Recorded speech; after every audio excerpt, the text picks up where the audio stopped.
Hi hello नमस्कार, मी चिन्मय उदगीरकर. सगळ्यांचं मनापासून स्वागत जित की कहाणीमध्ये. आज आपण भेटणार आहोत अशा अवलियांना की जे सोलापूरचं हृदय सांभाळतायत. असे चार कार्डिओलॉजिस्ट मित्र, आता मित्र म्हणावं की नाही शंकाच आहे, पण जे मित्र झालेले आहेत, जे आधी मित्र नव्हते पण त्यांनी तरीही एकत्र येऊन एक मोठ बांधली आणि ACS नावाचं म्हणजेच अलेक्सिस कोर सुपर स्पेशालिटी हॉस्पिटलची स्थापना करून ते आता समर्थपणे सोलापूरचं हृदय सांभाळत आहेत. आपण स्वागत करूया प्रमोद पवार सरांचं, त्यानंतर दीपक गायकवाड सरांचं, सिद्धांत गांधी सरांचं आणि राहुल कारेमुंगे सरांचं. सर, तुमचं खूप खूप स्वागत जितकी कहाणीमध्ये. थँक्यू सर, आपण ना अशा एरामध्ये आहोत जिकडे हॉस्पिटल आणि मेडिकल फील्ड हे आता एक उत्तम कमावण्याचं माध्यम म्हणून मानलं जातं, असं लोकांचं म्हणणं आहे बरं का. पण तसं कुठल्याही प्रकारचा दृष्टिकोन न ठेवता तुम्ही चौघ जण जे आधी मित्र नव्हतात पण 2 वर्ष डिस्कस करून एका खूप नोबल चांगल्या कॉजसाठी एकत्र आलात. हृदय शरीराचा अत्यंत महत्वाचा भाग आहे आणि त्याची सर्व्हिस ही अहोरात्र मिळणं हे अवघड असताना तुम्ही मेडिकल फील्डमध्ये अशा प्रकारे एकत्र येऊन एक वेगळा मापदंड प्रस्थापित केलेला आहे. 24 तास हृदयाची काळजी घेणारे डॉक्टर सोलापूरकरांना अवेलेबल झाले आहेत. माझ्या मते भारतातली खूप महत्वाची घटना घडलेली आहे. सर, कशामुळे हे सगळं तुम्हाला करावं असं वाटलं, कशामुळे एकत्र यावं असं वाटलं, काय काय अडचणी आल्या आणि आतापर्यंतचा प्रवास कसा झालेला आहे? Sir, Pramod sir. तर जसं आपण म्हणालात की आम्ही चौघही वेगवेगळ्या ठिकाणाहून शिक्षण घेऊन ज्यावेळी इथं आलो तर त्यावेळी आम्ही प्रॅक्टिसमध्ये कंटेम्पररी म्हणता येईल की एकाच जवळपास एकाच कालावधीमध्ये आम्ही सर्वजण प्रॅक्टिसमध्ये आलो आणि कंटेम्पररी असल्यामुळं एक विचार करण्याची प्रवृत्ती आणि विचारसरणी कुठंतरी मिळती जुळती होती आणि त्याचमुळं या गोष्टी मॅच झाल्यात आणि पुढं या पूर्ण प्रोसेसमध्ये आम्ही एकत्र येऊ शकलो आणि आता पण एकत्र वाटचाल करतोय. तर जसं तुम्ही सांगितलं की ज्यावेळी एज्युकेशनल लाईफमध्ये ज्यावेळी आम्ही कार्डियक सर्व्हिसेस ज्या प्रकारे प्रॅक्टिस केल्या त्यामध्ये आणि ज्यावेळी आम्ही ऍक्च्युअल प्रोफेशनल लाईफमध्ये आलो आणि ज्यावेळी आम्ही एकटे स्वतः प्रत्येक गोष्टीची सुरुवात करायला म्हणजे चालू केली त्यावेळी असं जाणवलं की फार तफावत आहे त्या प्रॅक्टिसमध्ये आणि या प्रॅक्टिसमध्ये. बरोबर. जसं मगाशीच आपण चर्चा केली की प्रत्येक जण प्रत्येक फ्रंटवर बेस्ट देऊ शकत नाही. करेक्ट. माझ्याकडे काही गोष्टी माझे स्किल्स काही प्रोसिजर्स मध्ये काही गोष्टींमध्ये चांगले असू शकतात पण दुसऱ्या गोष्टींमध्ये माझ्यापेक्षा जास्त चांगला आउटकम देणारा कुणी आहे हे मी पहिला ऍक्सेप्ट करणं गरजेचं आहे. आणि सर्वच प्रक्रिया मी करतो यापेक्षा त्या सर्व पेशंटना सर्वात बेस्ट आउटकम आपण ऍज अ टीम म्हणून कसं देऊ शकतो यावर आम्ही पहिला विचार मंथन केलं आणि त्यामध्ये जे सर्वात महत्वाची गोष्ट दिसून आली की प्रत्येकाचं जसं फील्डमध्ये सब डिव्हिजन चालू झालेलं आहे तसं हृदयविकाराच्या फील्डमध्ये अत्यंत झपाट्याने प्रोग्रेस होत आहे. टेक्नॉलॉजीचा वापर येत आहेत, नवीन नवीन टेक्निक्स, मशिनरीज आणि तंत्रज्ञान रोज काहीतरी अपग्रेडेशन चालू आहे आणि या सर्व गोष्टींबरोबर स्वतःला अपग्रेड करत राहणं आणि त्या प्रकारे परफॉर्मन्स देणं ही कंटिन्युअस प्रोसेस आहे. आमचं शिक्षण जरी 2019-2020 ला संपलं असलं तरी आजही आम्ही नवीन गोष्टी शिकतच आहोत आणि याच्या पुढेही शिकत राहणार आहे. आणि ते केलं तरच ही प्रॅक्टिस आणि ज्या नवीन टेक्नॉलॉजीची फळं आपल्याला बाकीच्या फील्डमध्ये जी आपण भोगतोय की आधी टेलिफोन होता आता स्मार्टफोन आले तर टेलिफोन मधून स्मार्टफोन मध्ये अपग्रेडेशन ज्या प्रकारे गरजेचं होतं तसं कार्डियक सर्व्हिसेसची जुनी प्रॅक्टिस आणि आत्ताची नवी प्रॅक्टिस याच्यामधलं अपग्रेडेशन गरजेचं होतं आणि आहे असं आम्ही समजतो. आणि जसं तुम्ही म्हणालात की 24/7 सेवा देणारं ACS हॉस्पिटल हे एकमेव हॉस्पिटल म्हणून आम्ही पायाबांधणी त्याची चालू केली.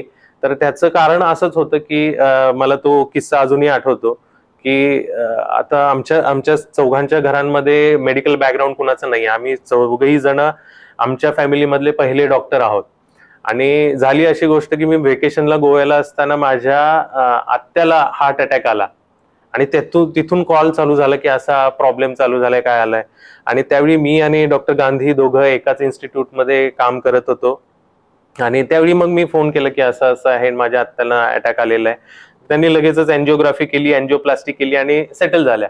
आणि 2 दिवसानंतर मी जोपर्यंत इथे पोहोचतो तोपर्यंत त्या एकदम डिस्चार्ज सिच्युएशन मध्ये येऊन पोहोचल्या होत्या. मग याच्यावरून काय कळालं की आपण कितीही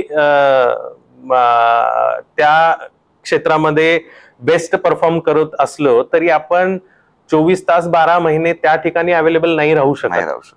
मग याच्यासाठी असे कॉन्फिडंट व्यक्ती तुमच्या मागे असली पाहिजे की हा, माझ्या फॅमिली मधल्या जरी कोणाला काही प्रॉब्लेम झाला तरी तो योग्य हातामध्ये आहे आणि त्याला त्या तेवढ्याच प्रभावीपणे हँडल केलं जाईल.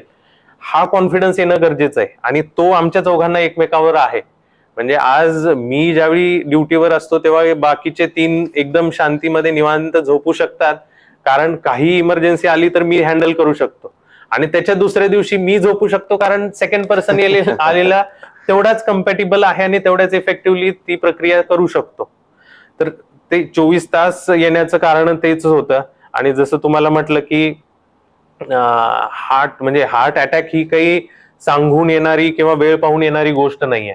रात्री 12 वाजता ज्यावेळी त्रास चालू होतो त्यावेळी म्हणजे पहिला विचार येतो की आता कुठले डॉक्टर भेटेल आणि कुठं घेऊ. करेक्ट. आणि तीच संकल्पना आम्हाला या पूर्ण समाजामध्ये आणि मेडिकल फ्रॅटर्निटी असू दे किंवा रेग्युलर समाजामध्ये आम्हाला तो एक पाया घालून द्यायचा होता की 24 तास कधीही कुणालाही काही हृदयविकारासंबंधी त्रास चालू झाला तरी आमच्या सेंटरला त्या बाबतीत उपचार पद्धती देणारे डॉक्टर आणि मशिनरीज आणि पूर्ण टीम अवेलेबल असणार आहे.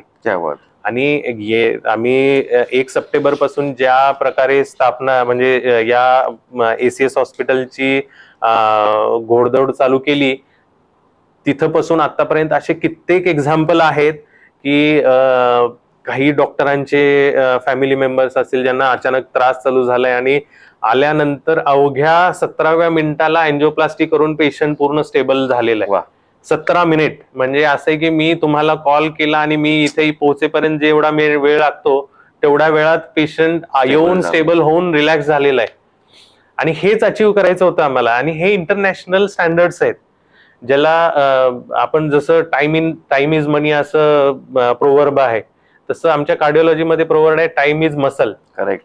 आणि मसल का बरं, तर कारण हृदय हा मसल म्हणजे एक मसलचा ऑर्गन आहे आणि जेवढा वेळ हृदयाची रक्तवाहिनी बंद राहते तेवढा हृदयाचा मसलचा भाग आपण लूज करतो, तो निकामी होतो आणि तो निकामी झाल्यानंतर पुन्हा जिवंत होत नाही. बरोबर. आणि त्यामुळे जेवढा टाइम आपण सेव्ह करू तेवढा मसल आपण सेव्ह करू, असं क्लिअर कट याचं गणित आहे.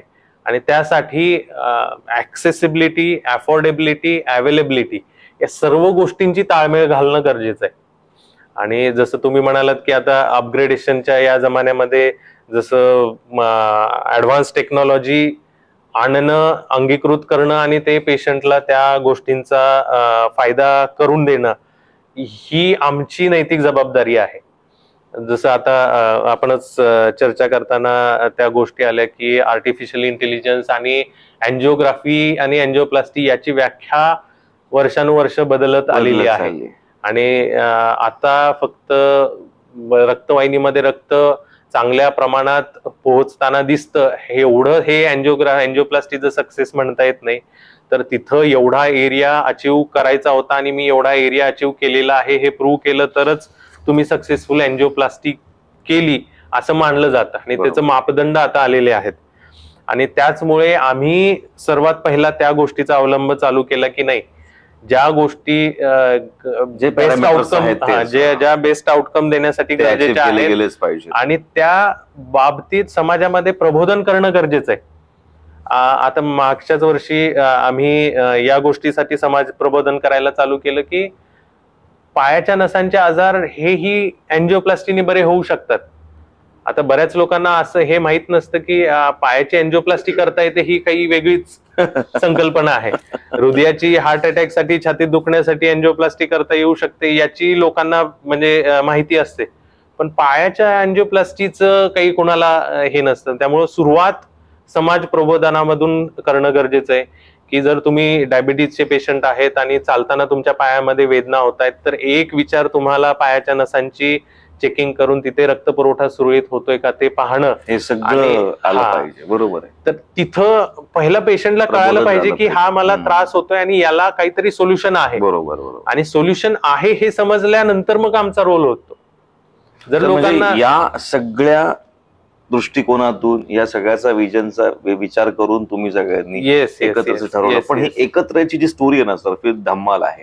म्हणजे कसं आहे की जेव्हा नवरा बायको पण लग्न करायचं ठरवतात एकमेकांच्या बरोबर, तेव्हा पण ना त्यांच्यामध्ये खूप बॉन्डिंग असावा लागतो. आता तुम्ही डॉक्टर लोक प्रोफेशनल्स आहात बरं, असं पण नाही की कोणी न्यूकमर होतं, कोणी आधी काम करत नव्हतं, पण तरीही तुम्हाला एकत्र यावं असं वाटलं. त्याआधी तुमचं 2 वर्ष डिस्कशन झालं. 2 वर्ष कोणीही मुलगा मुलगी एकमेकांना भेटत नाही, लग्न करत नाही, यांनी 2 वर्ष घेतले. गायकवाड सर, मला तुमच्याकडून हे जाणून घ्यायचंय, हे 2 वर्ष डिस्कशन करून जे तुम्ही हे एकत्र आलेलं आहात, हा प्रपंच थाटलेला आहे, या गमती जमती, त्या बैठका सगळ्या, काय बोलणं चालायचं, कसं कसं ठरायचं, कोणी कोणी काय काय केलं पाहिजे, कसं कसं तुम्ही सगळं डिसाईड केलं? एक्झॅक्टली. आता जसं सरांनी एक मोठी स्टोरी इलॅबोरेट करून तुम्हाला सांगितली, तुमच्यासाठी ते नवीन होतं, पण आम्ही ते पेशंटली सगळ्या गोष्टी ऐकत होतो. तर रिपीट टेलिकास्ट ठीक आहे, पण कसं आहे, जर तुम्ही आमच्याकडे बघितलं तर मोर ऑर लेस आम्ही एकच एज ग्रुप आहोत, 4 जण. दुसरं, सरांनी एक गोष्ट हायलाईट केली की आम्ही 4ही लोक कार्डिओलॉजिस्ट आहोत. Cardiology is a super speciality, sub speciality म्हणजे मेडिकल फील्डमध्ये. कार्डिओलॉजी सुपर स्पेशलायझेशन सरांनी मगाशी जसं सांगितलं, एक जस्ट शॉर्टमध्ये बॅकग्राऊंड सांगतो की आमच्या मीटिंग्स कसं पुढे सुरू झाल्या. तर 4ही लोक वेगवेगळ्या आणि मोठ्या सेंट्रल इन्स्टिट्यूटमधून सुपर स्पेशालिटीचं प्रशिक्षण घेऊन आम्ही सोलापूर जिल्ह्यातले असल्यामुळे इथं प्रॅक्टिस करायला आम्ही आलो. जसं सरांनी सांगितलं, हे दिल्लीमध्ये होते, मी मुंबईमध्ये जवळपास 10 वर्ष मुंबईमध्ये शिकवत होतो. गांधी सर मुंबईमध्ये आणि बेंगलोरमध्ये त्यांचं एज्युकेशन झालेलं आहे. कारिमुंगी सर बेंगलोरमधून त्यांनी सुपर स्पेशलायझेशन केलेलं आहे. तर ज्यावेळी आम्ही परत आमचं होमटाऊन म्हणून ज्यावेळी आम्ही परत सोलापूरमध्ये इथं आलो आणि सोलापूरमधल्या वेगवेगळ्या मोठ्या इन्स्टिट्यूटमध्ये आम्ही initially as a cardiologist consultant म्हणून आम्ही आमच्या कामाला सुरुवात केली. तिथं कामाला सुरुवात करत असताना जसं मगाशी थोडंसं सांगण्यात आलं की cardiology itself is a huge branch. कार्डिओलॉजीमध्ये आता सब स्पेशालिटी झालेल्या आहेत. जसं सरांनी सांगितलं, पिडियाट्रिक कार्डिओलॉजी हा एक मोठा एक त्याची सब स्पेशालिटी आहे. त्यानंतर करोनरी आर्टरीज डिसीज म्हणजे ज्यांना हार्ट अटॅक वगैरे येतात अशा लोकांचा एक मोठा वर्ग आहे. हार्ट अटॅक येऊन गेलेल्या लोकांमध्ये ज्यांची एन्जिओग्राफी झालेली आहे, एन्जिओप्लास्टी झालेली आहे, बायपास झालेला आहे, त्यानंतरचं त्यांचं जे पुढचं लाईफ असतं तर त्यामध्ये त्यांना काही समस्यांना सामोरं जावं लागतं. तर एक त्याला आमच्या सायंटिफिक भाषेमध्ये हार्ट फेल्युअरचा एक सबस्ट्रेट म्हणतो आपण, तर तो एक मोठा ग्रुप आहे. तसंच जेरियाट्रिक पॉप्युलेशन आहे, ओल्ड एज मधले पॉप्युलेशन, ज्याच्यामध्ये झडपांचे आजार असतात की जिथं झडपांमध्ये कॅल्शियम जमा होतं आणि झडपानी कमी होतात. तर त्याच्यामध्ये खूप सध्या ऍडव्हान्समेंट चालू आहे की स्ट्रक्चरल हार्ट इंटरव्हेन्शन त्याच्यामध्ये आहेत. तर ज्यावेळी आपण कामाला सुरुवात करतो तर एक व्यक्ती हे सगळं काम करू शकत नाही, हे सगळ्यांना हे एक वास्तविकतेची जाणीव होते. आणि त्यानंतर आम्ही वेगवेगळ्या इन्स्टिट्यूटमध्ये काम करत असताना स्वाभाविक एकाच फील्डमध्ये करत असताना आमचं इंटरॅक्शन होत होतं एकमेकांशी. आणि त्यातल्या त्यात माझी आणि सरांची ओळख तर खूप जुनी आहे. म्हणजे आम्ही MBBS एकाच कॉलेजमधून केलेलं आहे आणि यांची ओळख पण आम्हाला होतीच की हे सोलापूरमध्ये खूप चांगलं काम करत आहेत, गेली 1-2 वर्ष झालं सोलापूरमध्ये येऊन. मग हे जो सरांनी किस्सा सांगितला, ह्यांच्या आत्यांचं असं झालं आणि सरांनी हे केलं, तर त्यातून एक आयडिया ह्यांच्या डोक्यामध्ये आली की आपण जर अशी एक सुपर स्पेशालिटी लोकांची टीम जर बिल्टअप केली आणि असं आपण एकत्र येऊन जर काम करायला सुरुवात केलं आणि त्यांनी ती शेअर केली सगळ्यांसोबत. आणि मग एक इनिशियल होतं आणि ऐकल्यानंतर हे चांगलंच वाटतं की एक टीम बिल्टअप करायची, सेम स्पेशालिटीच्या लोकांची सुपर स्पेशालिटी टीम बिल्टअप करायची आणि सुपर स्पेशालिटी सर्व्हिसेस लोकांना राऊंड द क्लॉक द्यायचं आणि त्याचसोबत या वेगवेगळ्या स्पेशालिटीमध्ये एकेकाने सुपर स्पेशलायझेशन करून स्वतःला कॉम्पिटंट करायचं आणि आपल्या कामाचा दर्जा आणि उंची आणि कॉम्प्लेक्सिटी वाढवायची. ऐकायला खूप सुंदर वाटतंय. आणि सगळ्यांनी प्राइमा फेसी कन्सेंट दिलं की okay, that is a good idea आणि we can think on it and we can see की how we can implement this practically. कारण कसं असतं, we know that in India what we have की आपल्याला ideas एवढ्या येतात डोक्यामध्ये. म्हणजे ते म्हणतात की आयडियाज येतात there is a diarrhoea of ideas, एवढ्या येतात पण सगळ्या फ्लश आउट होऊन जातात. टिकत असं मूर्तिमंत उदाहरण त्याचे दिसत नाही. तर आम्ही ठरवलं की आयडिया चांगली आहे, आपण नवीन दमाचे आहोत, कॉम्पिटंट आहोत आणि सोलापूरकरांना आणि सोलापूरमध्ये याची गरज आहे, ती स्पेस आहे सोलापूरमध्ये आणि त्याच्यामध्ये आपण डेफिनेटली एक पॉझिटिव्ह इंटेन्शननी आपण एक चर्चेला आपण सुरुवात तर करूयात आणि लेट सी हाऊ इट होत आहे ते. आणि खरंच म्हणजे आता जर तुम्ही आता आमचा इनॉग्रेशनचा मोठा कार्यक्रम झाला, आमचे जे प्राध्यापक होते मुंबईतले किंवा बेंगलोर मधले ते इनॉग्रेशनसाठी आले होते आणि सगळ्यांनी एकच गोष्ट हायलाईट केली की घरामध्ये भावाभावांचं आजकाल जमत नाहीये किंवा डिस्प्यूट येतात किंवा डिफरन्स ऑफ ओपिनियन येतात आणि त्यातल्या त्या 4 कार्डिओलॉजिस्ट एकत्र येऊन एका घरामध्ये काम करतायत. It's achievement. तर असं एक आयडिया डेफिनेटली पुट फॉरवर्ड झाली, सगळ्यांना आवडली आणि मग तिथून पुढे आम्ही गेली 2 वर्ष काय करत होतो की आमचं दिवसभराचं काम संपवायचं, जे आहे ते प्रामाणिकपणे जे काय आहे ते काम चालू ठेवायचं आणि संध्याकाळी अर्धा तास just as a coffee meet म्हणून बसायचं आणि डिस्कस करायचं की सध्या काय रिसेंट ऍडव्हान्सेस चालू आहेत, इकडं काय चालू आहे, तिकडं काय चालू आहे, आपण काय करतोय, आपण कुठं कमी पडतोय आणि आपण स्वतःला कसं अपग्रेड करायचं. या सगळ्या आयडिया आम्ही डिस्कस करत गेलो आणि त्यातनं एकानंतर दुसरी पायरी, दुसरी नंतर तिसरी, तिसऱ्यानंतर चौथी, असं आम्ही पुढं गेलो. त्या आयडियामध्ये जास्त इन्व्हॉल्व्ह झालो आणि ते आवडायला लागलं परत हे डिस्कशन आणि ही जी आयडिया आहे ती, आणि नव्हती कुठं बघायला आणि हे करायला. मग ते वाढत गेलं, मग त्याला प्रॅक्टिकल स्वरूप कसं दिलं गेलं किंवा त्या सगळ्या गोष्टी कसं प्रॅक्टिकली आल्या. थोडासा आहे मोठा जर्नी, पण ते होत गेलं. 2 वर्ष इज अ बिग पिरियड आणि आमच्या कामासोबत आम्ही ह्या सगळ्या गोष्टी ऑर्गनाईज करत गेलो. आणि योगायोग असतो की चांगल्या इंटेन्शननी ज्यावेळी आपण एखादी गोष्ट विचार करतो त्यावेळी बरेचसे नोन आणि अननोन फॅक्टर त्याला सपोर्ट करायला सुरू करतात. फायनान्सचा इश्यू होता, आम्ही नवीन प्रॅक्टिसमध्ये होतो, तर एवढे फायनान्सेस कसे उभे करायचे, एवढी चांगली आयडिया आहे इम्प्लिमेंट करायची, तर त्यासाठी चांगली जागा पाहिजे की जी लोकांना कन्व्हिनियंट राहील, आमच्यासाठी कन्व्हिनियंट राहील.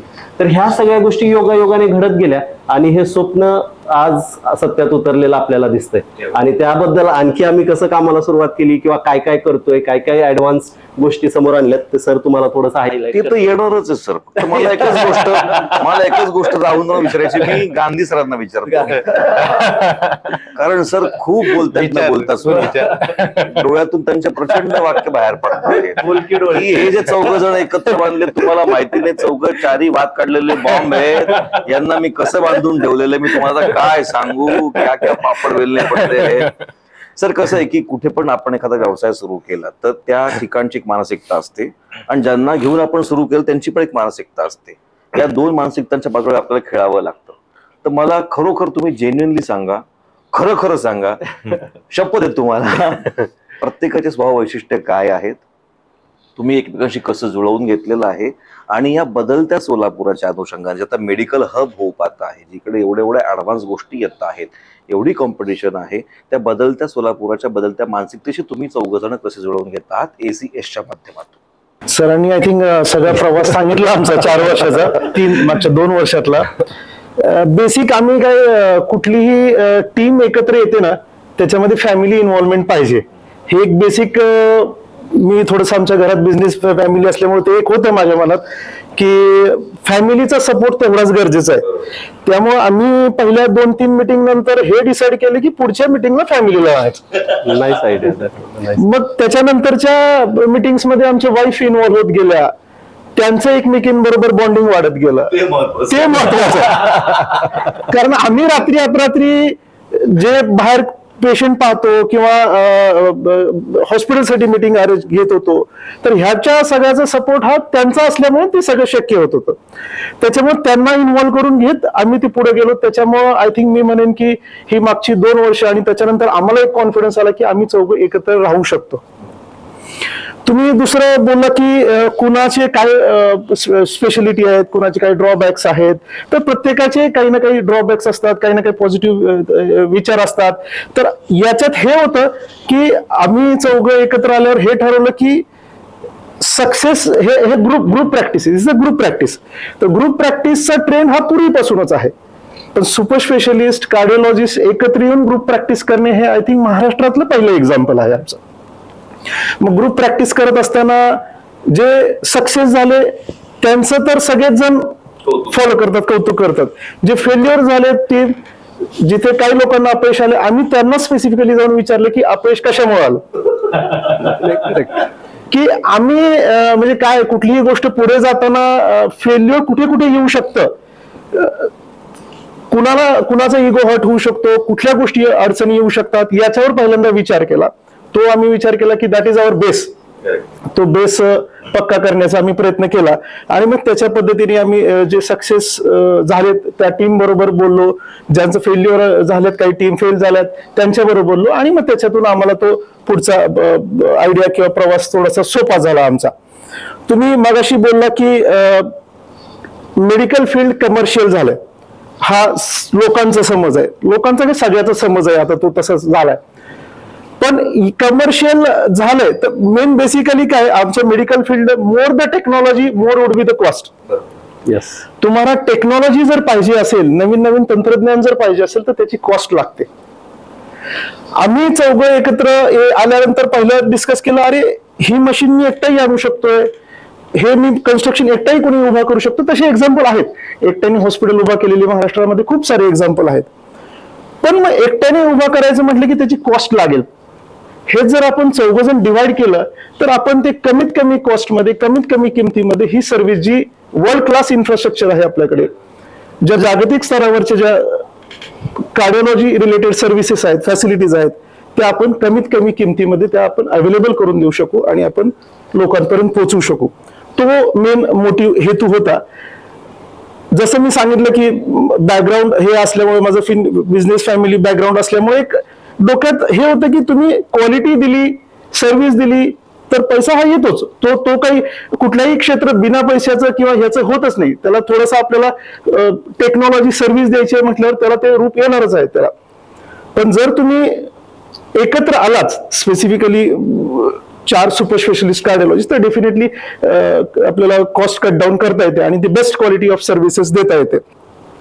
याच्यामध्ये अजून एक हे होतं की आपण सगळं इन्फ्रास्ट्रक्चर उभा करू, सगळ्या गोष्टी उभा करू, पण मॅनपॉवर कुठून आणणार? एवढे सुपर स्पेशलिस्ट 4 डॉक्टर एका ठिकाणी आणणं आणि एवढी मॅनपॉवर उभा करणं हे एक मोठं चॅलेंज होतं. तर हाही परत एक थॉट होता की एकटा माणूस सकाळपासून संध्याकाळपर्यंत ओपीडी बघेल, तोच माणूस रात्री एखादा हार्ट अटॅकचा पेशंट आला तर तो अवेलेबल कसा राहिला तर तो दुसऱ्या दिवशीची ओपीडी कशी राहील? 1 दिवस करेल, 2 दिवस करेल, पण याच्यातून आपण क्वालिटी ऑफ सर्व्हिस देता येणार नाही. मग त्याच्यात आम्ही विचार केला की अरे नाही, आपण चौघं आहोत तर आपण राऊंड द क्लॉक एक जण थांबेल. तो कसा आहे, हृदयरोगाला वेळ नसते, पण वेळेवर हृदयरोग तज्ञ असावा.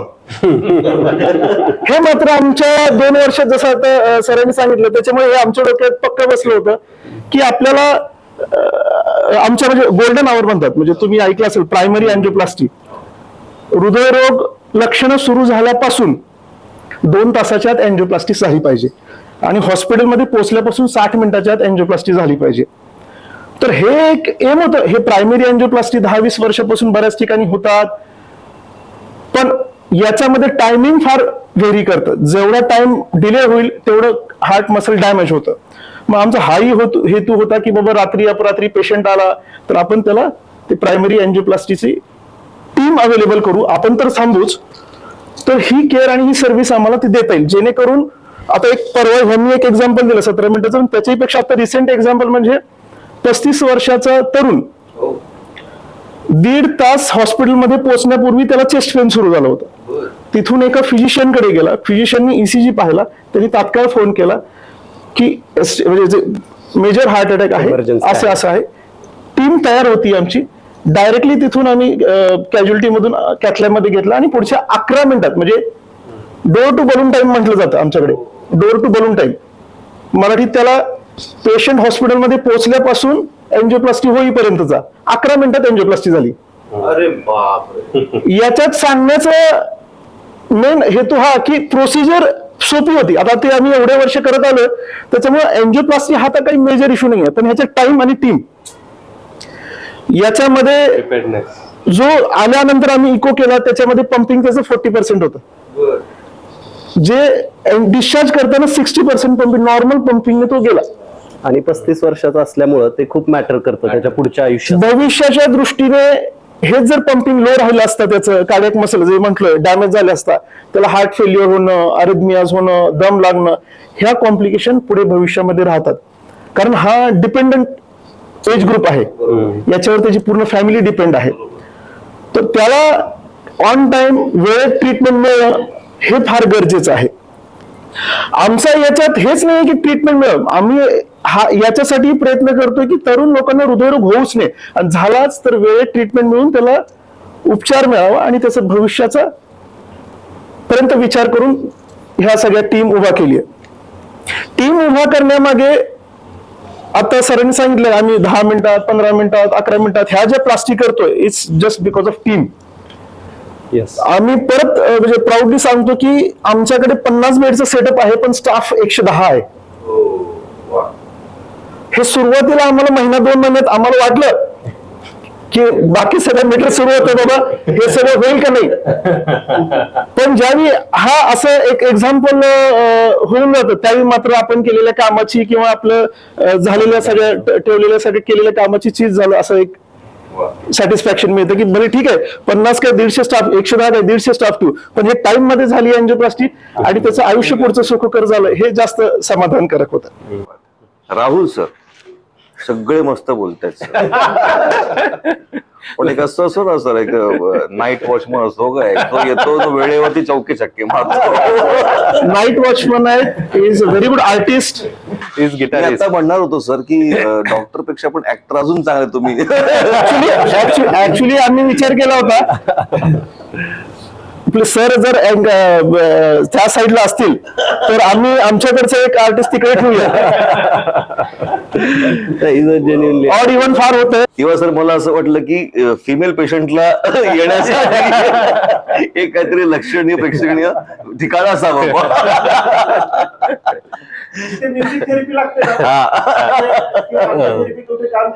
क्या बात आहे. आणि असे हृदयाची काळजी घ्यायची ना दिलवालाही बनला चाहिए. सर राहुल सर, मी वेगळाच तुम्हाला प्रश्न विचारतो की ACS हेच नाव का बरं ठेवलं आणि सोलापूरच का निवडलं? सोलापूर का निवडलं म्हणजे माझं त्याच्यात एक पर्सनल एक्सपिरियन्स आहे. मी ॲक्च्युली कार्डिओलॉजी करताना म्हणजे मुंबईला होतो त्यावेळी, अजून 6 महिने राहिले होते कार्डिओलॉजी संपायला, एक्झाम असायला. शनिवार रविवारी ड्युटी होती माझी त्या दिवशी, आणि मग घरून फोन आला रविवारी संध्याकाळी की वडिलांना छाती दुखतोय. मग त्यावेळी ते एक गावाकडे होते. इथं माझं गाव एक करजगी म्हणून गाव आहे, इथून एक 40 किलोमीटर आहे. तर ते इथं पोहोचेपर्यंत त्यांना त्रास भरपूर झाला ना, BP पण कमी झालेला, आणि रविवार संध्याकाळी असल्यामुळे डॉक्टर्स कोणीच अवेलेबल नव्हते. त्यावेळी मी 5 जणांना कार्डिओलॉजिस्ट लोकांना फोन केला, सगळे आउट ऑफ स्टेशन्स किंवा कुठेतरी फॅमिलीसोबत आहेत, असं तसं झालं. त्याच्यात एक 8-10 तास टाईम वेस्ट गेला. आणि त्याच्यामुळे काय झालं की मग पेशंट म्हणजे वडिलांना तिथं हॉस्पिटलमध्ये ते जवळच्या हॉस्पिटलमध्ये घेऊन गेले. कार्डिओलॉजिस्ट आले 2-3 तासानंतर, पण तोपर्यंत ऑलरेडी BP त्यांचा 86 टॉलिक, असं म्हणजे BP फार कमी झालेला, दम फार लागत होता. एन्जिओग्राफी केली, एन्जिओप्लास्टी करताना त्यांचा जीव गेला. मी अजून म्हणजे मुंबईवरून येताना ऑन द वे होतो, अजून पुणे अजून पोहोचलेलं नव्हतं, त्यावेळी असं झालं. तर माझं काय त्याच्या अगोदर माझा प्लॅन होता की मुंबईमध्ये सेटल व्हायला पाहिजे. पण हे झाल्यानंतर म्हणजे घरी सांगितलं की आता तरी हे सगळं बघून तरी तो सोलापूरला यायला पाहिजे. आणि मग त्याच्यानंतर मग असं विचार केला की, आणि सोलापूरला आलो आणि एकटं प्रॅक्टिस चालू केलं अश्विनी कुंभारे हॉस्पिटलमध्ये. पण नंतर आमचं टीम आम्ही सगळं भेटू लागलो. तर ते एक मेन एम होता की कुठलेही पेशंट असं अधोरात्री किंवा संडेच्या दिवशी ज्यावेळी कोणी डॉक्टर बाहेर नसतात, त्यावेळी जरी कोणी आले तरी सुद्धा त्यांचा जीव जायला नाही पाहिजे, ते महत्त्वाचं आहे. आणि ते फक्त ते एका माणसाचा जीव जात नाही, तर पूर्ण फॅमिलीचंच प्रॉब्लेम होतो. तर त्याच्यानंतर मग आमचं असं ठरवलं की चौघं मिळून ते असं हे काम पुढे घेऊन जाऊ आपण, आणि 24 तास 24/7 फॅसिलिटी उभारू आपण. ज्यावेळी असं जे अफोर्डिंग असतात किंवा कोणी का असे ना ज्यांना MI अटॅक येतो, तर ते पेशंट असं काही न करता जीव जायला नाही पाहिजे, म्हणजे डॉक्टर नाही म्हणून असं समजून जीव जायला नाही पाहिजे. त्यासाठी मग मी चौघं भेटलो आणि ते टीम तयार झाली, आपली हॉस्पिटल तयार झालं. आणि त्याच्याप्रमाणे मग आता 24/7 आम्ही एक जण तरी हॉस्पिटलमध्ये असतो. त्याच्यामुळे भरपूर जीव वाचत आहेत. आणि ते फक्त ते एका माणसाचं नाही, तर ते पूर्ण फॅमिलीचंच फॅमिलीला हेल्प केल्यासारखं झालेलं असं. तर ते मेन एम होतं ते परत सोलापूरला यायचं. आणि ACS का नाव, म्हणजे ACS म्हणजे आमच्या मेडिकल टर्ममध्ये acute coronary syndrome. Acute coronary syndrome म्हणजे जे अटॅक येतो त्याला एक टर्मिनॉलॉजी देतो आम्ही, त्याप्रमाणे आम्ही ते विचार करून ACS असं नाव दिलं. बर. आणि विशेष म्हणजे सरांनी सांगितलं आमच्या ज्या मॅक्सिमम प्रोसिजर होतात ते एकदम एक्झॅक्टली खरं आहे की रात्री 9 ते सकाळी 9च्या मध्ये जास्त काम होतं. जे सकाळी 9 ते रात्री 9च्या मध्ये ऑफिस आवर्स मध्ये कमी असतात, आणि जे रात्री, आता काल रात्री पण 11-12 वाजता एक एन्जिओप्लास्टी झाली. 60-65 वर्षाची फिमेल आहे, इमर्जन्सी हार्ट अटॅक घेऊन आली, आणि आमचा माणूस तिथं 100% विथ कमिटमेंट आम्ही तिथं थांबतो. पेशंट येऊ न येऊ आम्ही तिथं असतो. भलेही रात्रभर झोपतो तिथं, एकही कधी कधी पेशंट येत नाही, पण आम्ही तिथं 8 तासाने थांबतो तिथं. आणि काल रात्री असं झालं, 11:30 वाजता एक फिमेल 65 इयर ओल्ड आली, इमर्जन्सी हार्ट अटॅक होता, पुष्कळ भयंकर वेदना, घाम. अॅक्यूट हार्ट अटॅकचं प्रेझेंटेशन बघितलं तर आपल्याला समजतं की हार्ट अटॅक म्हणजे काय आहे आणि त्याच्या वेदना काय असतात. होते आमच्यापैकी एक जण सर होते, 11:30 वाजता पेशंटला टेबलवर घेतलं आणि अर्ध्या तासाच्या एन्जिओप्लास्टी केली, आणि मग ते एकदम रिलॅक्स होतात एन्जिओप्लास्टी झालं तर सरांनी त्यांच्या पर्सनल एक्सपिरियन्स जो सांगितला आणि ज्या व्हिजननी आम्ही हे काम सुरू केलं, तर त्याचं जास्त समाधान आहे की एक्झॅक्टली ते आम्ही इथं करतोय. म्हणजे असं नाही की एक काहीतरी हायपोथेटिकल सिच्युएशन आम्ही इमॅजिन केली आहे आणि कामाला सुरुवात केली आहे आणि इथं वेगळंच काहीतरी करतोय, असं अजिबात नाहीये. एक्झॅक्टली हा जो सिनेरिओ आहे तो डे इन अँड आउट आम्हाला इथं अनुभवाला मिळतोय, आणि त्याच्यासाठी आमचं जे काही प्लॅनिंग होतं की असं असलं तर आपण काय करायला पाहिजे, ते एक्झॅक्टली आम्ही तिथं काम करतोय. त्याचं समाधान जास्त आहे. वा.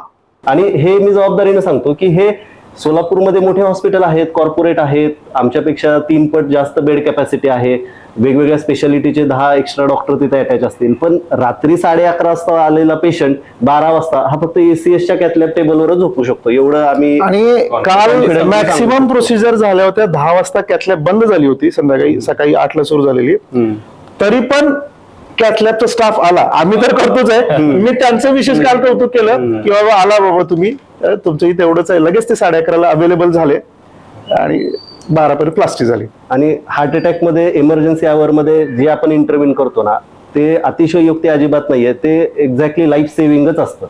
आणि एका माणसाचा जीव असतो पण पूर्ण फॅमिलीचा एक आधारस्तंभ असतो, त्याला तो एक सुरक्षित होतो. त्यामुळं सरांनी सांगितल्यासारखं ते पूर्ण फॅमिलीला मदत केल्यासारखे आहे. आणि जे कार्डिओलॉजिस्टचं एक थोडंसं समाजामध्ये जे एक हे आहे की बाबा हा कार्डिओलॉजिस्ट आहे आणि हे काहीतरी इमर्जन्सी आवर्स मध्ये करतात, तर ते काम केल्यानंतर कार्डिओलॉजी ही ब्रांच चूज केल्याचा किंवा त्याच्यामध्ये काम केल्याचं समाधान हे निश्चित एक वेगळ्या लेवलचं आहे. हा, म्हणजे असं आम्हाला रात्री थांबलो म्हणून आता असं कंटाळा वाटत नाही, आवड म्हणून थांबतोय. ते रेसिडेन्सी मध्ये काम केलेलं आहे आम्ही पीजी करत असताना. कामामधला तुमच्या आनंद सर्व्हिस घेतला आला तुमची पाहिजे. असणारी जी आवड आहे हो. त्याच्यामुळे तुम्ही तिथे थांबतात, तरच थांबलं जातं. अदरवाईज नाही. नाही. आणि जसं तुम्ही म्हणालात की एसीएस मध्ये अलेक्सिस ही जी टर्म आहे ती ग्रीक टर्म आहे आणि त्याचा मिनिंग होतो प्रोटेक्टर. बरोबर. आणि ते एक्झॅक्टली तंतोतंत लागू होते की we are the protectors for the heart patient. बरोबर.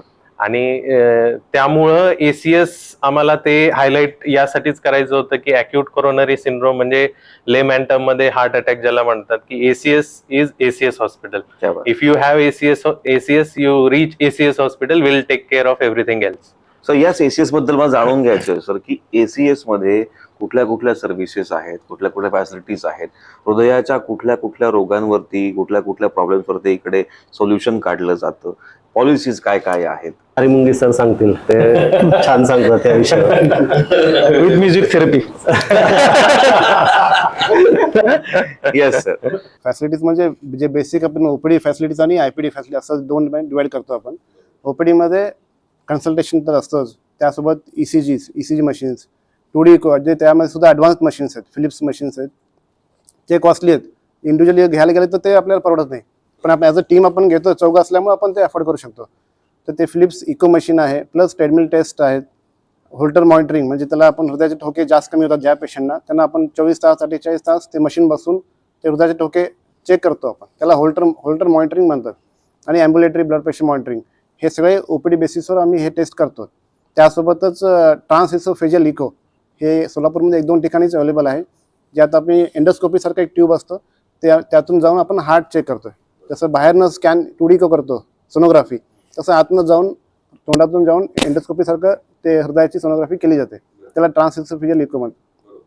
तर ते लहान मुलांमध्ये आणि ज्यांना व्हॉलचा प्रॉब्लेम असतो, हार्ट रक्त गाठ असतात, ते बघण्यासाठी आपण ते ट्रान्सइसोफेजियल इको करतो. त्यासोबतच बाकीचे लॅब टेस्ट वगैरे असतात, सगळ्या हॉस्पिटल असतात त्याप्रमाणे लॅब टेस्ट आहेत.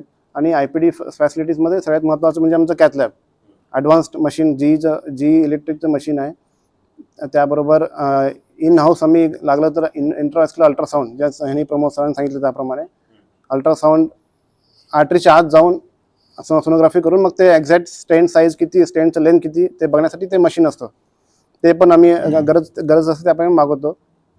आणि बाकीचे पण फॅसिलिटीज, पेनुम्ब्रा सिस्टीम ज्याने पायाम रक्तगाठ झालेलं असतं किंवा ते रक्तगाठ निघून लंग्सच्या नसामध्ये गेलेलं असतो, त्याला पल्मोनरी एम्बॉलिझम म्हणतो, ते काढण्यासाठी ते पण सुद्धा एक हार्ट अटॅक सारखं असतं, ते इमर्जन्सी असते.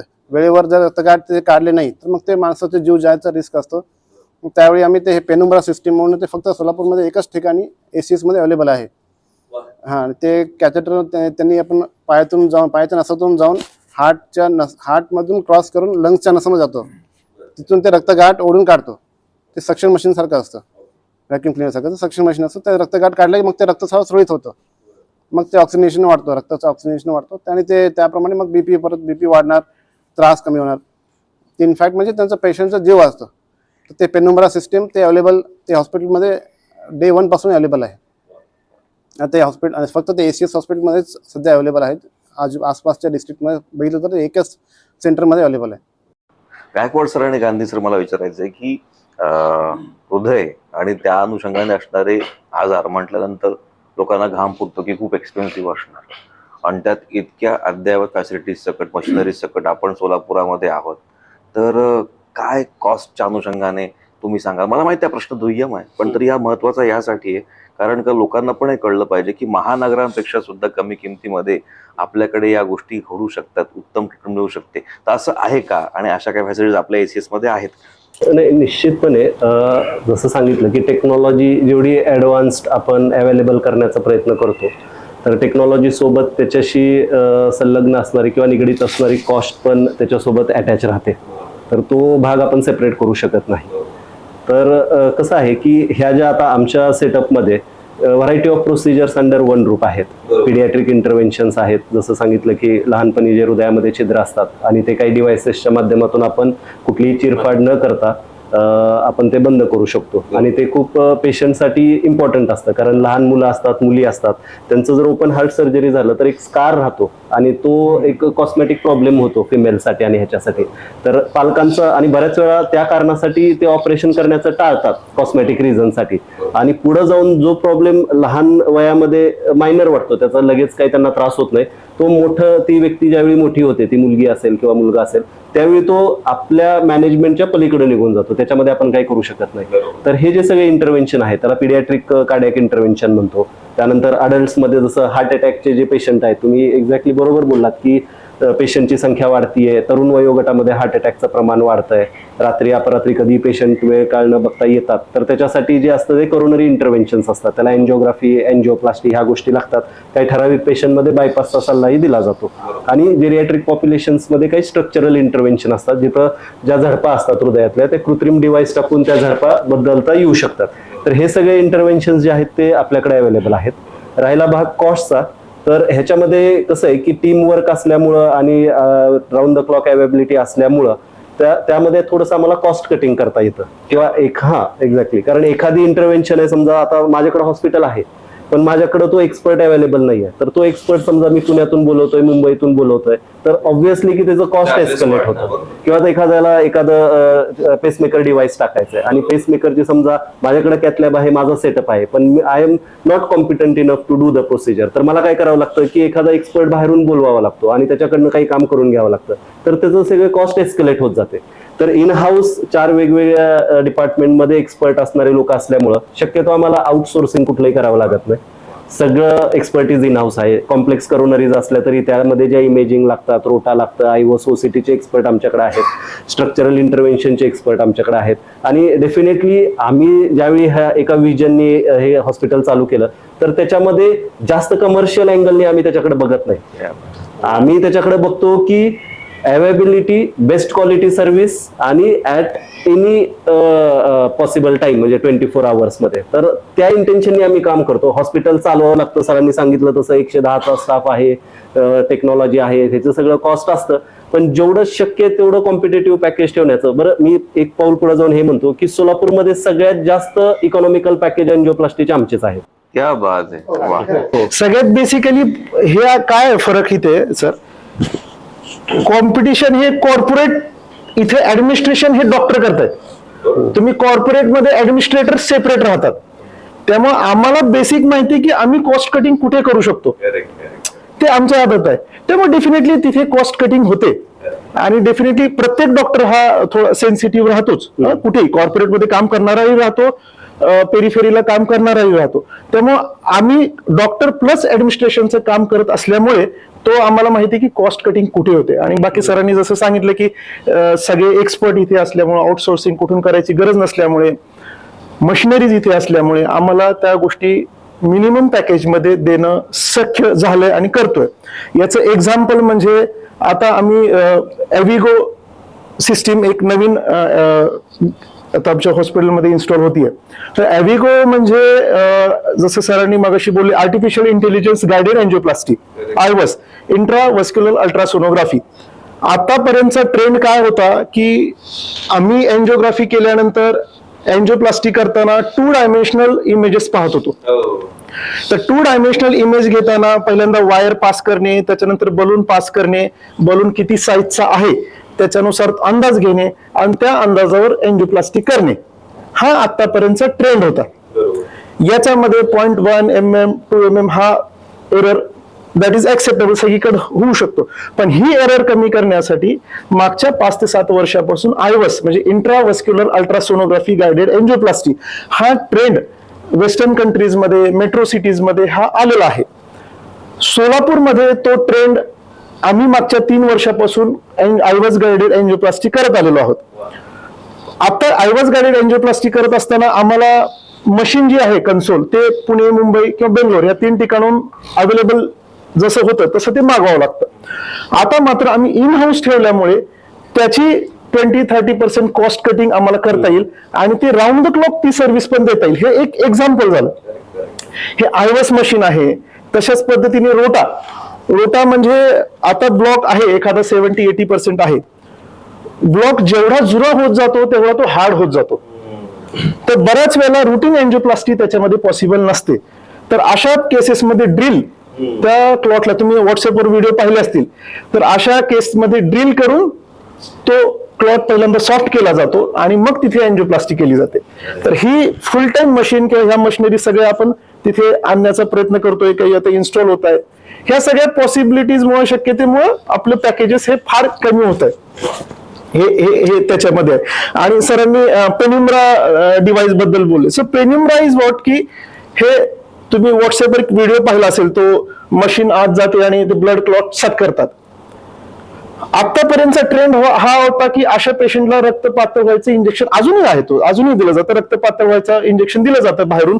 अंदाजे जेवढा क्लॉट रिझॉल्व्ह झाला नाही झाला तसाच राहतो. तो बऱ्याच वेळेला त्याला दम लागणं किंवा ते सिम्पटम्स परसिस्ट राहतात. याच्यामध्ये एक्झॅक्टली तुम्हाला कळतं की पूर्ण रिझॉल्व्ह झालाय की नाही झाला. तुम्ही डायरेक्टली कॅथेटर जे वायर असते आपली तिथे जाऊन तो क्लॉट सक करतो आपण आणि पूर्णपणे तो बरा होऊन जातो. किंवा ज्या पेशंटमध्ये आता आमच्याकडे 7 केसेस अशा झाल्या की मोठी गाठ हृदयामध्ये अडकली होती, पल्मोनरी एम्बोलिझम जसं सरांनी सांगितलं. 7 केस म्हणजे आय थिंक हा डाटा महाराष्ट्रातला मोठा डाटा आहे, हा एवढा होत नाहीत त्या. तर या केसेसमध्ये आम्ही ते पेनिम्ब्रा मशीन वापरू शकलो. त्या मशीन ज्याच्यामध्ये रक्त पातळ व्हायचं इंजेक्शन देता येत नव्हतं, ज्यांची रिसेंट आठवडाभरापूर्वी सर्जरी झाली होती हाडाची, काही प्रेग्नंट लेडीज होत्या डिलिव्हरी झाल्यामुळे. तर अशा केसेसमध्ये गाठ पूर्ण काढण्याशिवाय पर्याय नव्हता.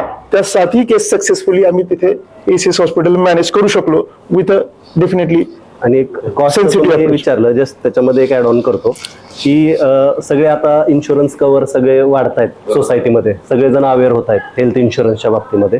तर आता एक 6-7 महिने 8 महिन्याचा आमचा एक्सपिरियन्स आहे. बरेचसे इन्शुरन्सेस अटॅच झालेले आहेत हॉस्पिटलला.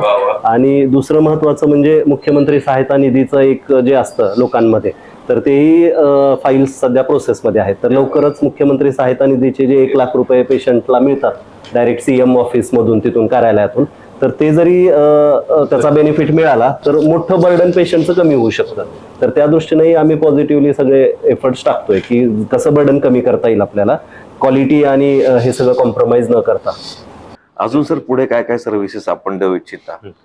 तर एवढ्या सगळ्यात आहेतच, पण अजून पुढे काय काय घडणार आहे? आता च्या सर्व्हिसेस माध्यमातून. अपग्रेड करण्याच्या मागे जसं सरांनी सांगितलं ना, की ज्या गोष्टी ऑलरेडी होत आहेत याच्यामध्ये आपण काही म्हणजे त्याच्यामध्ये आणखी काही स्कोप नाहीये तिथे जास्त न जाता ज्या गोष्टी डेड एंडला येऊन थांबतायत तिथे आपण काही ऑप्शन्स नवीन येत आहेत का ते एक्सप्लोर करणं आणि त्याच्यामध्ये ऍडव्हान्समेंट करणं हे गरजेचं आहे. आणि ते फक्त हॉस्पिटल म्हणून प्रोग्रेस नाही होत, तर त्या पूर्ण सोसायटीची प्रोग्रेस होते. करेक्ट. आजही आम्ही बरेच असे पेशंट होतो की ज्यांच्या पायामध्ये गुठळ्या झाल्या होत्या, 10 वर्षापासून ते रक्त पातळ करण्याच्या गोळ्या खातायत आणि पाय अजूनही सुजलेलाच येतो.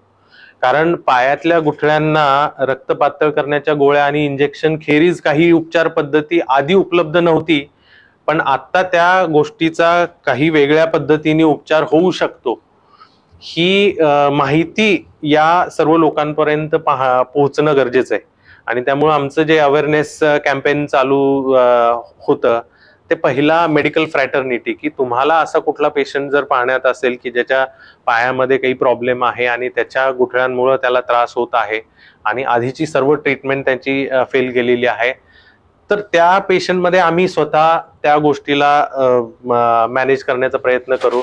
आणि त्यामध्ये भरपूर काही ऑप्शन, भरपूर मशिनरीज आणि ऍडव्हान्समेंट बरोबर येत आहेत की पायाच्या नसांमध्ये अँजिओप्लास्टी करणं किंवा ज्या गुठळ्या सॉफ्ट आहेत त्या ओढून काढणं, जी पेनम्ब्रा एस्पिरेशन सिस्टीम जी सरांनी सांगितली ते. तर या दृष्टीने आमचं ज्यावेळी आम्ही एखाद्या एरियामध्ये आमचं जे मीटिंग असते डॉक्टरांबद्दल, त्यावेळी आम्ही फीडबॅक घेताना हाच फीडबॅक त्यांच्याकडून घेतो की अशी कुठली गोष्ट आहे की या गोष्टीमध्ये तुम्ही प्रॅक्टिसमध्ये स्टक होता, म्हणजे ज्यावेळी तुम्हाला तुमच्या पेशंटला असं सांगावं लागतं की नाही आता याच्या पुढे आपण काही करू शकत नाही, we have to stop here. तर अशा बऱ्याच गोष्टी झाल्या आणि आम्हाला सांगायला आनंद होतो की आम्ही ACS हॉस्पिटलमध्ये गेल्या 3 महिन्यात अशा 2-3 केसेस ज्या केल्या. पहिली केस मला आठवते बार्शीमधल्या एका पेशंटचे होते, हॉस्पिटलमधला स्टाफ होता, त्यांना लिव्हरचा म्हणजे पित्ताशयाचा कॅन्सर झाला होता. त्याची ट्रीटमेंट चालू होती Tata hospital, Tata memorial hospital तुम्हाला सर्व परिचित आहे. तर तिथे त्यांनी स्प्रिंग टाकून जी पित्ताशयाची नळी बंद झाली होती कॅन्सरनी त्याला मोकळं केलं होतं, पित्त जाण्यासाठी मार्ग करून गेला होता. तर स्प्रिंग टाकल्यानंतर झाली अशी गोष्ट की त्या स्प्रिंगच्या शेजारी, त्या नळीच्या शेजारी जी रक्तवाहिनी होती लिव्हरला जाणारी, ती त्या फ्रिक्शनमुळं घर्षणामुळं मोठी होत फुग्यासारखी फुगली आणि ती फुटली आतमध्ये. आता पेशंट कॅन्सरचा पेशंट आहे आणि आतमध्ये कॅन्सरचं एवढं प्रसार पावलेलं आहे की त्याला ओपन सर्जरी करणं इम्पॉसिबल आहे. त्यामुळं तिथल्या डॉक्टरांनी हात वर केले की नाही आपण काही करू शकत नाही. तर आमची जी आम्ही ज्यावेळी इथं त्या बाबतीत प्रॅक्टिस करतो तर आमचे गॅस्ट्रोएंट्रोलॉजिस्ट आहेत, तर गॅस्ट्रोएंट्रोलॉजिस्टांनी आमचं ज्यावेळी विचार विनिमय झाला की अशा पेशंटमध्ये आपण जी रक्तवाहिनी बंद झालेली आहे, जी रक्तवाहिनी फुटलेली आहे त्याला काही मार्गाने बंद करता आलं तर पेशंटचा जो रक्तस्राव आहे तो थांबू शकेल.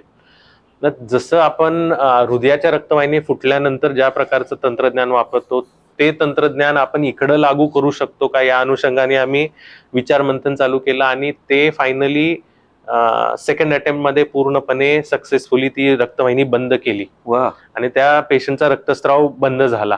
तर सांगण्यामागचं कारण होतं की जिथे हँड्सअप करायला, म्हणजे जिथं बाकीचे लोक हँड्सअप करतात तिथं तुम्हाला प्रोग्रेसला स्कोप आहे, तिथं तुम्हाला इंटरव्हेन्शनला स्कोप आहे. ज्या गोष्टी म्हणजे जे रेग्युलर माहिती आहे की तुम्हाला छातीत दुखतंय मला अँजिओग्राफी करायची, ती रेग्युलरली होतेच आहे, तिथे तुम्ही काय एक्सपान्शन वेगळं काही नाही करू शकणार. पण जिथे अशा गोष्टी होत आहेत की नाही याला आम्ही आता काही करू शकत नाही, त्यावेळी म्हणजे जे हे म्हणतात की इनोव्हेशन, जिथं बाकीच्या रेग्युलर ट्रीटमेंट थांबतात तिथं इनोव्हेशनची सुरुवात होते. आणि अशी एक नाही तर अशा 3 पेशंट आम्ही मॅनेज केला ज्याला आतड्यांमध्ये रक्तस्राव होता.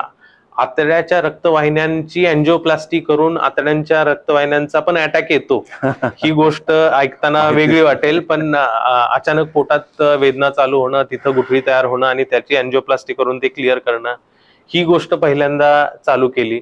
प्लस दुसरी जी सरांनी सांगितली की ड्रिल मारून रोटा, म्हणजे ड्रिल मारून तिथं जो कडकपणा आलेला आहे तिथं स्प्रिंग ठेवण्यासाठी जागा निर्माण करणं आणि एन्जिओप्लास्टी करणं.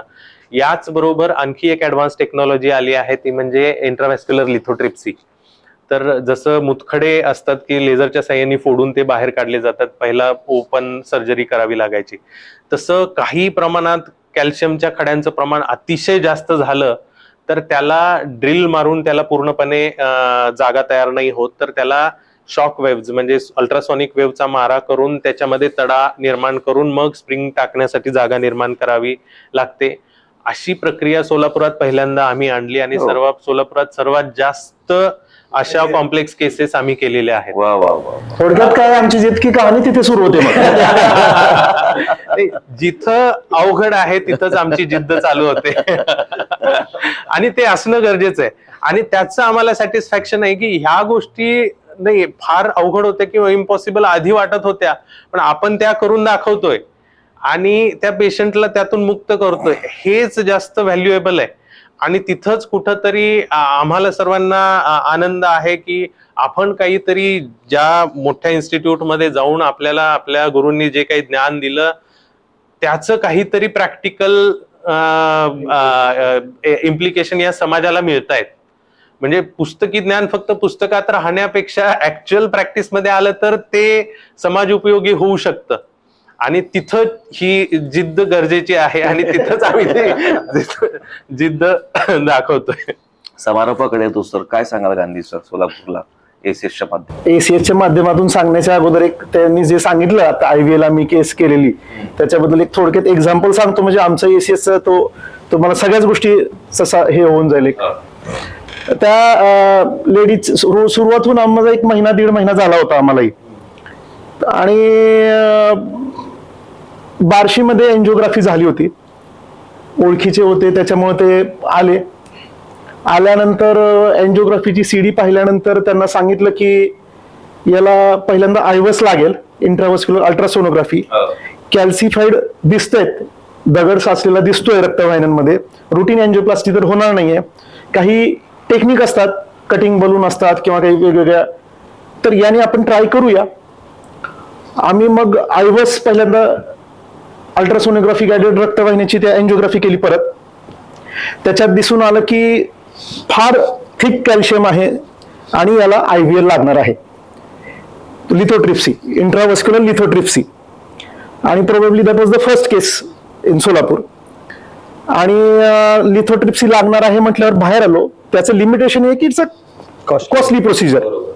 मग आमच्यामध्ये एक डायलेमा होता, नवीन सुरू झालंय, कॉस्ट आहे, पेशंटला निमोनिया पूर्वीच 3 महिन्यापूर्वी झालेला होता, दम खूप लागत होता, शी वॉज इन हार्ट फेल्युअर. एवढी हाय रिस्क प्रोसिजर आपल्याकडे करायची का?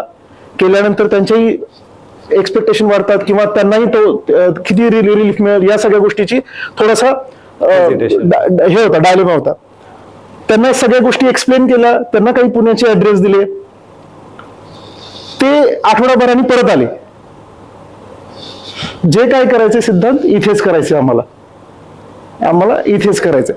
त्यांना परत सगळ्या गोष्टी एक्सप्लेन केल्या, आम्ही चौघही बसलो, टीम म्हणून एक्सप्लेन केल्या सगळ्या गोष्टी त्यांना, आणि successfully angioplasty IVL guided lithotripsy guided angioplasty करून पाठवलं. आता 9 महिने झाले त्यांना, आणि शी इज ऍब्सोल्युटली डुईंग वेल. नाही, याच्यात मला हे सांगायचं की ऍज अ टीम म्हणून, ऍज अ कॉम्प्लेक्स ऑपरेटर म्हणून आणि ऍज अ ऍडमिनिस्ट्रेटर म्हणून, ऍज अ काउन्सिलर म्हणून आम्हाला वाटलं की आम्ही ऍज अ ACS टीम म्हणून फार चांगल्या प्रकारे आम्ही ती केस डील केली. आणि तेव्हापासून मग त्याच्यानंतर एक IVL झाल्या, आता रोटा खूप साऱ्या प्रोसिजर आला, आयवस तर म्हणजे आय थिंक मॅक्सिमम आयवस करतोय आम्ही सोलापूरमध्ये, आयवस गायडेड. आणि याच्यात एक मला जाणवलं त्या केस नंतर की आपण पेशंटला काउन्सिलिंग जर व्यवस्थित केलं, त्याला त्याचे फायदे तोटे जर समजावून सांगितले तर डेफिनेटली पेशंट ही तयार होतो. त्याच्यात काउन्सिलिंगची तुमची गरज आहे. त्याच्यावर कॉस्ट या गोष्टी त्यांना जर तुम्ही समजून सांगितलं तर डेफिनेटली पेशंट तयार होतात. याच्यात दुसरा अजून याच्यात सांगायचं की आम्ही नेहमी विचार करतो की अरे मी 20 मिनिटात केली, 10 मिनिटात केली प्लास्टी, हार्ट अटॅकचा पेशंट आला, हाही विचार करतो की अरे होच नाही, याच्यासाठी काय करता येईल. पेशंट हार्ट अटॅक आल्यानंतर अवेलेबल होतोय, आपण हॉस्पिटलमध्ये त्याला भेटतोय, पण तो भेटण्याच्या अगोदरचा समजा चेस्ट पेन सुरू झाल्यानंतर एखादा पेशंट अरेस्ट होतो, एखादा पेशंटचं हृदय बंद पडतं बाहेर, तो 10-15 मिनिटं काय करता येईल आपल्याला. मग त्या जाणीवेतून आम्ही हृदयरोगाबद्दलची लक्षणं, हृदयरोगाबद्दलचे गैरसमज, हृदयरोगाबद्दल होऊ नये याच्यासाठी काय करता येईल, आणि हृदयरोग किंवा कार्डियक अरेस्ट झालाच तर सीपीआर म्हणजे कार्डिओपल्मरी रिससिटेशन, जे सीपीआर हे म्हणतो आपण, कार्डियक मसाज म्हणतो, तो कसा द्यायचा, नॉन मेडिको किंवा लेमॅन लोकांपर्यंत तो कसा पोहोचवायचा, ह्याचे कॅम्प आम्ही फ्रिक्वेंटली घेत आलो, ग्रुपने घेत आलेलो आहोत. पोलीस असतील, एसटी संघटना असतील, वकील संघटना असतील, अशा वेगवेगळ्या संघटनेच्या मार्फत घेत आलेलो आहोत. पिडियाट्रिक ग्रुपच्या बाबतीत असेल, इकोच्या बाबतीत असतील, कंजेनायटल म्हणजे लहानपणापासूनचे हृदयरोग असतील, याच्या बाबतीतचे कॅम्प घेत आलेलो आहोत. म्हणजे फक्त ट्रीटमेंट करणेच हा हेतू नाहीये, पण ऍटलिस्ट जर मुळापासून आपण त्याच्याशी जोडलं गेलो तर मला वाटतं, आय थिंक तुम्ही जसं म्हटला की कमर्शियल आणि ह्या गोष्टी या येतच नाही, ते ऑटोमॅटिकली सगळे येऊन जातात. सगळ्या गोष्टी पैसा ऑटोमॅटिकली येईल, तो हा हेच नाहीये. आणि दुसरा एक महत्वाचा मेसेज तुम्ही जो म्हटला शेवटचा, हे तर सरांनी सांगितलं की होऊ नये म्हणून पण आमचे एफर्ट्स कम्युनिटी सोबत आम्ही हे करतोय, असोसिएट होतोय. पण एक महत्वाचा मेसेज मला हे द्यायचा आहे की रात्री अपरात्री कधीही ऑड आवर्स मध्ये जर सोलापूरमध्ये कुणालाही छातीत दुखलं, दम लागलं किंवा हृदयविकाराशी संलग्न जर लक्षण आहेत असं त्यांना जर वाटलं तर त्यांनी अक्षरशः डोळे बंद करून विश्वास ठेवावा की एसीएस हॉस्पिटलमध्ये एक हृदयरोग तज्ञ त्यांच्या सेवेसाठी अवेलेबल आहे. हा एक मेसेज आम्हाला म्हणजे स्पष्टपणे द्यायचा आहे सोलापूरकरांना. भिऊ नकोस, आम्ही तुझ्या पाठीशी आहे. आपल्याला आपलं मिशन कळलं की त्यातून पॅशन डेव्हलप होते आणि आपली पॅशन आपल्याला जिद्द देते, आणि माणूस जिद्दी झाला, पॅशनेट झाला की तो कहाणी निर्माण करतो. अशी ही कहाणी आहे या चौघा अवलियांची, ज्यांनी एसीएस नावाचं खूप छान हॉस्पिटल सोलापूरकरांच्या हृदयाची काळजी घेण्यासाठी स्थापन केलंय आणि सक्सेसफुली 3 वर्ष चालवलेलं पण आहे. तुमच्या सगळ्या प्रवासाला खूप खूप शुभेच्छा सर. तुमच्याकडे सोलापूरचं हृदय आहे आणि आम्हाला आनंद आहे की ते खूप सार्थ हातामध्ये आहे. Thank you so much. जाता जाता आणखी एक गोष्ट सांगून जातो की आमच्या हॉस्पिटलची जी टॅगलाईन आहे, where innovation meets cardiac care, heart care.